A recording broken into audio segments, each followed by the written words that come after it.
were heading into 2012. We weren't sure what's happening in Europe. In many ways, it's the same story for 2013. What's different overall? I think one of the big differences is the ECB's announcement in the summertime that it would buy Spanish and Italian bonds in the secondary market has reduced a lot of the tail risk in the medium term.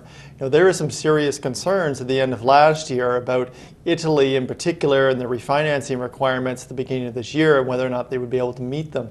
But now with the ECB in the background, we can be fairly certain that those countries are going to be able to finance themselves for at least the next few years. At the same time, you have 3 different scenarios. What if, right? Yes. What happens? So run through those 3 scenarios for me, if you will, and tell me how an investor responds. Okay. So in the first scenario is what we call Grande Italia, or Greater Italy. And this is the path that the Eurozone is currently on, and where the Eurozone ends up looking a lot like Italy does now, where you have a richer and more prosperous, competitive north, and you have a much poorer and less competitive south. And the problem with that, though, is that it needs to be financed through, there have to be fiscal transfers from the northern countries to the southern countries, just like there are in Italy.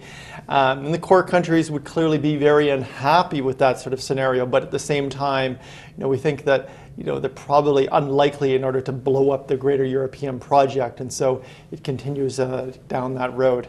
The second scenario is what we call Federales Europas, or Federal Europe, and this is the road that Germany has been trying to kick the Eurozone on for some time now with not so much success. And this is where the periphery countries push through a lot of really tough fiscal and structural reforms in order to improve their competitiveness and improve their growth prospects over the long run. And it also allows for their debt ratios to start to come down in the long term. And so eventually the Eurozone looks a little bit more like the United States does now, with rather low debt at the country level, but maybe a much more higher debt at the sovereign level. Now the problem with that scenario is that these reforms would have to be very difficult, and not all countries may be able to do it. And so we see that there is a risk in this scenario that some countries could leave the Eurozone. Greece and Cyprus, I think, are the most obvious candidates here. The final scenario is a Eurozone breakup scenario, and we don't see this as a tail risk scenario. This is something, it is the least probable scenario, but it does have some material risk attached to it.